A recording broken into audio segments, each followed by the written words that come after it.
पैसे नहीं बच रहे, यानी कि सेविंग बिल्कुल नहीं हो रही है, तो ये वीडियो आपके लिए है। यानी कि 5 आदतें बदलकर आप अपने सेविंग को जो भी कर रही थी उससे ज्यादा कर सकती हैं। इस वीडियो को आप एंड तक देखें और इस वीडियो से आपकी लाइफ में कोई भी वैल्यू ऐड होती है तो ये मेरे लिए बहुत बड़ी बात है और मेरे लिए मोटिवेशन भी है। तो 5 ऐसी कौन सी हैबिट्स है जिसको हम अपनाकर अपने सेविंग को इम्प्रूव कर सकते हैं, यानी कि पैसे को बचा सकते हैं। क्योंकि पैसे को बचाना और पैसे को कमाना ये दोनों बहुत ही अलग अलग चीजें हैं। क्योंकि अगर आप बचाना चाहें तो वो जो भी आप पैसा, आपकी सैलरी है या आपकी कोई भी इनकम सोर्स है, उससे आप बचा सकती हैं। बट अगर बचाने की हैबिट नहीं है तो आपकी सैलरी चाहे वो 10 लाख भी हो या 5 लाख हो या लाख रुपए हो, फिर भी आप नहीं बचा सकते। तो आइए इस वीडियो को शुरू करते हैं। सबसे पहला हैबिट ये है कि अगर आपको आप किसी ना किसी सोर्स से पैसा तो आपके घर में आता ही होगा, चाहे आपके हस्बैंड कमा रहे हो या आप कमा रही हो, चाहे वो सैलरी हो या कोई बिजनेस हो, दुकान हो, व्हाटएवर कुछ भी हो। तो जो भी इनकम आपके घर में आ रहा है उसमें से कम 10% जो पैसा है वो पहले बचाए, मतलब कि 10% पैसा पहले निकाल लें और उस 10% पैसे को निकाल कर ऐसी जगह लगाएं जहां पे कि वो जो 10% है वो आपका 10% ना रहे बल्कि 10% से ज्यादा हो। सबसे पहले आपको 10% वो पैसे निकालने हैं, उसके बाद बाकी के खर्चे करने हैं। तो जो 10% है उस 10% को आप SIP में लगा सकते हैं या आप ETF में लगा सकते हैं। तो हम मिडिल फैमिली है तो बचाने के बहुत सारे तरीके हैं, जैसे सोसाइटी चलाना।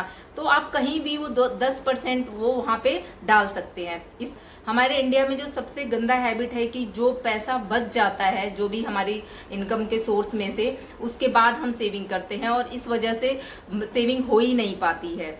जो फर्स्ट हैबिट है ये आपको आई होप कि समझ में आ गया होगा। सेकेंड हैबिट, ज्वेलरी खरीदना भी एक तरीके से इन्वेस्टमेंट यानी कि सेविंग का काम ही होता है। यानी जैसे मैंने देखा है कि मेरी जो सासू माँ है वो पास के ज्वेलर की दुकान पे जाती हैं और हर महीने कुछ ना कुछ पैसे वहां उनको देती हैं और 6 महीने या साल भर में उस अमाउंट में जो भी जितने की भी ज्वेलरी आती है वो उसको खरीदती हैं। इस तरीके से क्या होता है कि हर महीने सेविंग भी हो जाती है और हमारे पास ज्वेलरी भी हो जाती है। तो सेकंड तरीका यही है कि आपके पास अगर पैसा नहीं बच रहा तो छोटे छोटे जो अमाउंट है 500, 1000, 300, 500 जो भी है वो अपने पास के ज्वेलर के पास जाएं और उनको हर महीने दें। और वहां पे सोसाइटी भी चलाती हैं जो औरतें हैं और जो आसपास के जो ज्वेलर हैं वो सोसाइटी का भी काम करते हैं, यानी इसकी सोसाइटी भी चलाते हैं। तो वहां पे आप हर महीने कुछ ना कुछ पैसे जाके दे सकती हैं। तो अगर आपको ज्वेलरी चाहिए तो आप ज्वेलरी ले ले और अगर ज्वेलरी नहीं चाहिए तो वो पैसा भी वापस दे देते हैं साल भर या 6 महीने या 1.5 साल में। वो उनका म्यूचुअल अंडरस्टैंडिंग से कुछ पर्ची निकलती है या उनका कुछ एक अलग तरीका होता है।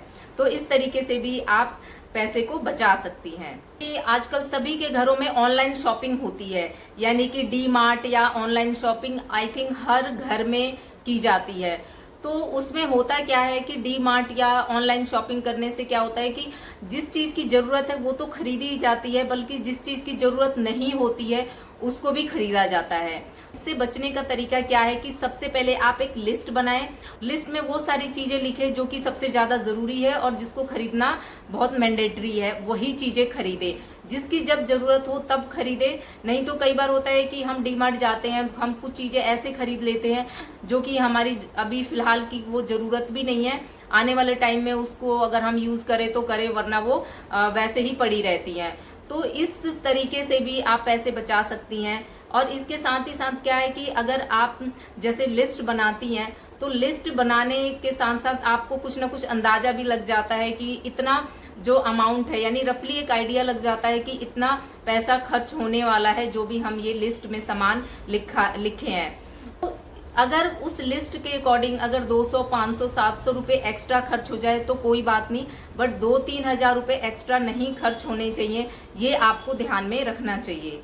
तो थर्ड तरीका भी आपको समझ में आ गया होगा। जो 4 हैबिट है जो कि हमें चेंज करना चाहिए वो क्या है कि कई बार ऑनलाइन सब्सक्रिप्शन ले लिया जाता है जिसका कि हम महीने में 2-4 बार ही यूज करते हैं, जैसे कि हॉटस्टार या फिर प्राइम या फिर नेटफ्लिक्स, जो कि हर महीने उस ऐप के लिए हमें पैसे देने पड़ते हैं और जिसका हम हर महीने 4-5 बार नहीं तो 10 बार यूज करते हैं। तो ऐसे खर्चे को अवॉइड करिए, यानी कि ऐसे ऐप को फौरन डिलीट करिए, कैंसिल करिए। जिस तरीके से भी आप इस चीज को रिमूव कर सकते हैं प्लीज करिए, क्योंकि अगर आपको जरूरत है तो सिर्फ एक लीजिए, जैसे अमेजन प्राइम लेना है वो लीजिए, या फिर नेटफ्लिक्स या हॉटस्टार, यानी कोई एक लीजिए। मल्टीपल ऐप हैं उनके लिए आप सब्सक्रिप्शन ले रहे हैं और आपको पता भी नहीं चलेगा, और आप इतना पैसा खो चुके होंगे कि अगर आप किसी दिन कैलकुलेशन करने बैठे तो आपको खुद को फील होगा कि हाँ, ये बेफजूल के खर्चे हैं। और अगर आप इतने को सेविंग किए होते तो उसमें कुछ ना कुछ ऐड होके और आपको वो एक टाइम के बाद मिलता। जो फिफ्थ हैबिट है जो कि चेंज करने की जरूरत है वो ये है कि आजकल यूपीआई पेमेंट बहुत चलन में है। तो क्या होता है कि हर बार हम ऑनलाइन पेमेंट कर देते हैं और हमें पता भी नहीं चलता कि हमारा अकाउंट कब खाली हो गया। तो इसके लिए क्या करना चाहिए, जब भी हम रोजमर्रा की चीजें खरीदते हैं, ऑनलाइन पेमेंट करते हैं, तो हमें बैंक का जो बैलेंस है वो चेक करना चाहिए, ताकि होगा क्या कि हमारे दिमाग में ये बात रहेगी कि हाँ बैलेंस इतना ही बचा है, बैलेंस इतना ही बचा है। और दूसरा तरीका ये भी है कि अगर आप चाहें तो जितनी भी जो चीजें हैं, छोटी मोटी जो चीजें हैं जो हम घरेलू खर्चों के लिए पैसे यूज करते हैं, वो हम ऑनलाइन ना करके हम हार्ड मनी यूज करें। यानी कि जब हम पैसा अपने हाथों से देते हैं ना, तो हमें फिर वो फीलिंग आती है कि अरे मेरे जेब से पैसा जा रहा है, और वो फीलिंग की वजह से ना हम अगर 4 चीजें खरीद रहे हैं और 4 चीजों का बिल 500 रुपये आ गया या 600, तो हमें अपने हाथों से देने में कहीं ना कहीं थोड़ी हिचकिचाहट होगी, और फिर ये सोचेंगे कि एक चीज तो मैंने फालतू में ही लिया है। तो फिर नेक्स्ट टाइम आप क्या करोगे कि जो जरूरत की चीजें होंगी वही चीजें आप खरीदोगे। आई होप कि आपको ये वीडियो अच्छी लगी। अगर आपको ये वीडियो अच्छी लगी और आपकी लाइफ में कुछ भी वैल्यू ऐड हुआ तो आप प्लीज चैनल को सब्सक्राइब करिए।